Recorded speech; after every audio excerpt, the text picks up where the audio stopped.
శ్రీ గణేశాయ నమః. శ్రీ సరస్వతీయై నమః. శ్రీ గురుభ్యో నమః. శ్రీ గురు చరిత్ర 4వ అధ్యాయం.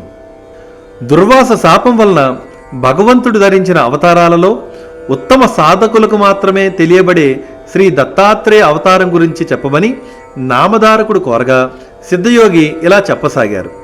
పూర్వం ఒక కల్పాంత ప్రళయం తర్వాత నారాయణుని నాభికమల నుండి బ్రహ్మ ఉద్భవించి సనకాది యోగులను మరిచి మొదలగు సప్త ప్రజాపతులను తన మానసపుత్రులుగా అవతరింపజేశాడు. తర్వాత శతరూప మనువులను సృష్టించాడు. వారి కుమార్తె అయిన దేవహూతి కర్దముని భార్య అయింది. ఆమెకు కలిగిన కుమార్తెలలో అనసూయాదేవి అత్రి మహర్షికి భార్య అయి మహాపతివ్రతగా ప్రసిద్ధికెక్కింది. ఆమె పాతివ్రత్య ప్రభావానికి వెరచి కొండలు శిలలతో కూడి ఎంతో కఠినమైన భూమి ఆమె పాదాల క్రింద మృదుత్వాన్ని వహించింది. సర్వాన్ని తపింపజేసే సూర్యుడు, అన్నింటినీ దహింపజేసే అగ్ని కూడా ఆమెకు చల్లదనం ఇవ్వసాగారు. వాయువు ఆమె చెంత తన ప్రచండ వేగం మాని మందంగా మలయమారుతంగా వీచేవాడు. దేవతలందరూ తమ వలన ఆమెకు కష్టం కలిగినా లేక ఏ అల్పుడైనా ఆమె అనుగ్రహం పొందినా అతడు తమను కూడా జయించగలుగుతాడు అని భయపడుతూ ఉండేవారు. ఒకసారి త్రిలోక సంచారి అయిన నారద మహర్షి బ్రహ్మ విష్ణు మహేశ్వరుల నివాసాలకు వెళ్ళి అక్కడ అనసూయాదేవి పాతివ్రత్యాన్ని ఎంతగానో ప్రశంసించాడు. అత్రి మహర్షి ఆదేశం మేరకు ఆమె వలె అతిథి అభ్యాగతులను ఆదరించే సాధ్వి మరొకరు లేరని అన్నాడు. అప్పుడు త్రిమూర్తుల భార్యలు కూడా దేవతలందరి వలె భయపడి అసూయ చెంది ఆమె పాతివ్రత్య మహిమను తగ్గించమని తమ భర్తలను నిర్బంధించారు. అప్పుడు త్రిమూర్తులు అతిథి వేషాలలో అత్రి మహాముని ఆశ్రమానికి చేరుకున్నారు. అనసూయాదేవి వారికి ఎదురేగి స్వాగతం చెప్పి అర్ఘ్యపాద్యాదులు సమర్పించి, అయ్యలారా, మీ రాకతో మా ఆశ్రమం పావనమైంది. మీకు నేనేమి చేయాలో సెలవీయండి. అత్రి మహర్షి తపస్సు కోసం అరణ్యంలోకి వెళ్ళారు అని చెప్పింది. అప్పుడు ఆ అతిథులు, అమ్మా, మాకెంతో ఆకలిగా ఉన్నది. నీ భర్త ఎప్పుడు వస్తారో చెప్పలేం కదా, మాకు వెంటనే భోజనం పెట్టు అని అన్నారు. ఆమె లోపలికి వెళ్ళి విస్తళ్ళు వేసి, అయ్యలారా, భోజనానికి దయచేయండి అని ప్రార్థించింది. అప్పుడు వారు, సాధ్వి, నీవు మాకు ఆతిథ్యమిస్తానని మాట ఇచ్చావు. కానీ మాదొక షరతు ఉన్నది. నీవు కట్టుకున్న గుడ్డలు విడిచి నగ్నంగా వడ్డిస్తేనే మేము భోంచేస్తాము, లేకుంటే ఇలా ఆకలితోనే వెళ్ళిపోతాము అని అన్నారు.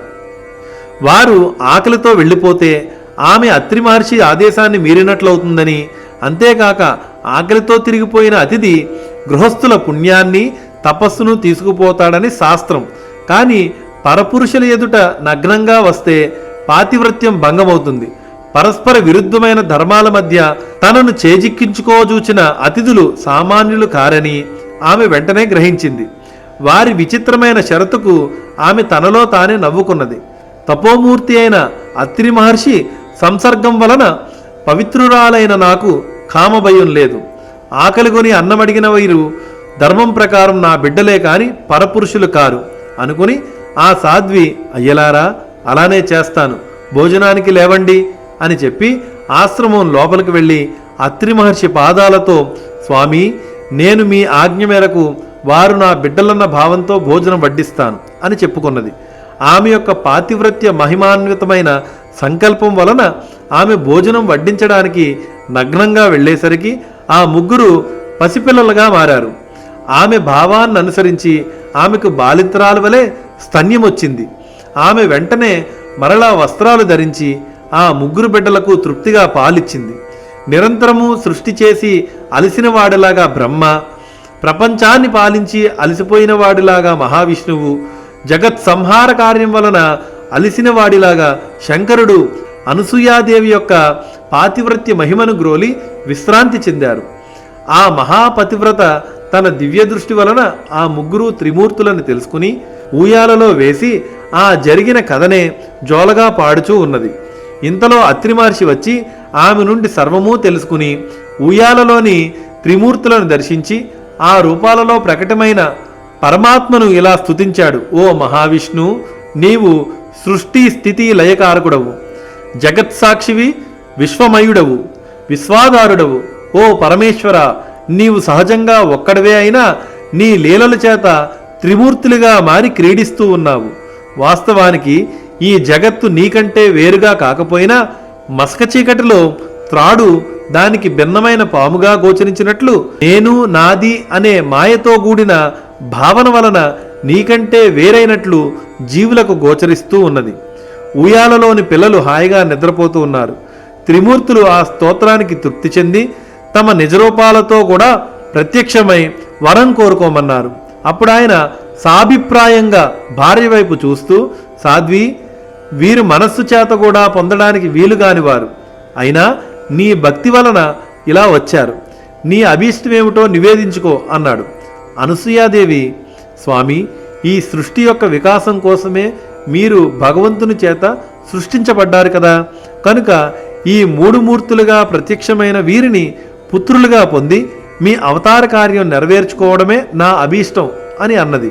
అత్రి మహర్షి సంతోషించి, మీరు మాకు పుత్రులుగా పుట్టి మమ్ము ఉద్ధరించండి అని కోరాడు. అప్పుడు వారు, మహర్షి, మమ్ము నీకు సంపూర్ణంగా దత్తం చేసుకున్నాము అని అన్నారు. ఆ పతివ్రత ప్రభావం చేత త్రిమూర్తులు అత్రి కోరిన వరమును అనుగ్రహించి తమ లోకాలకు వెళ్ళి వారి భార్యలను కలుసుకున్నారు. తర్వాత అత్రి అనసూయలకు 3 పుత్రులు కలిగారు. సద్గురువైన అత్రి మహర్షికి ఆత్మసమర్పణ చేసుకుని సేవించిన ఫలితంగా తనకు వ్రతభంగం చేసి శపించడానికి వచ్చిన త్రిమూర్తులను బిడ్డలుగా పొందింది ఆ అనసూయాదేవి.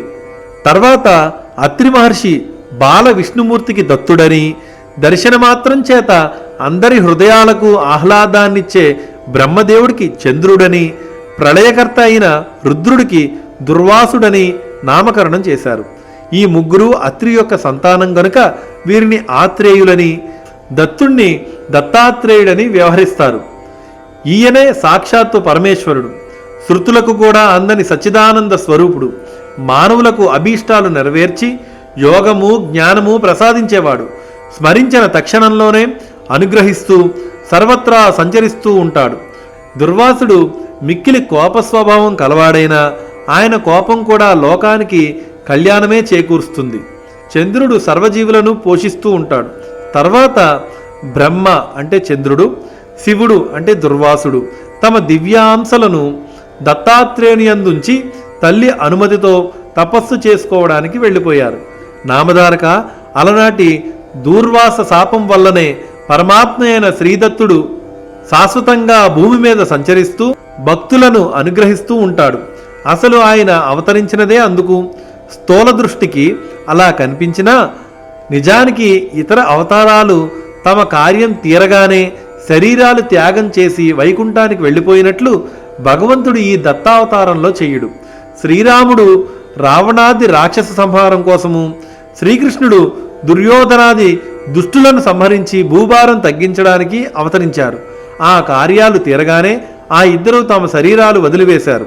కానీ సర్వజనోద్ధరణమనే దత్తావతార కార్యం సృష్టి ఉన్నంత వరకు కొనసాగవలసిందే. కనుక దత్తస్వామి అవతార త్యాగం చేయకుండా నిత్యము ఈ భూమిపై సంచరిస్తూ ఉంటాడు. శ్రీ దత్తాత్రేయుడే ఆది గురువు. పూర్వం భగవంతుడు మత్స్య కూర్మ రూపాలలో అవతరించాడు. అలాగే ఈ కలియుగంలో కూడా ఇప్పటికీ 2 సార్లు అవతరించాడు. కలియుగంలో అజ్ఞానులకు గోచరం కాకపోయినా ఆ 2 అవతారాలు ఇప్పటికీ కూడా భక్తుల అభీష్టాలు నెరవేరుస్తూ ఉన్నాయి.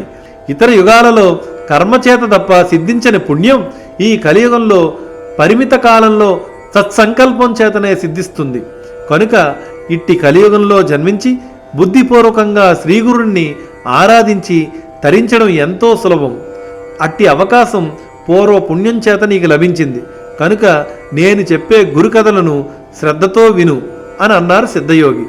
నామధారకుడు దత్తావతరణం గురించి విని ఆనందించి, ఆహా, అలనాటి అనసూయాదేవి పాతివ్రత్యం వలన మానవులందరికీ గురు పరంపర, అందువలన మా వంటి అజ్ఞానులకు మీ వంటి గురువు యొక్క కృప లభించాయి అని అన్నాడు. శ్రీ దత్తాయ గురవే నమః. శ్రీ శ్రీపాద శ్రీవల్లభాయ నమః. శ్రీ నృసింహ సరస్వతియే నమః. 4వ అధ్యాయం సంపూర్ణం.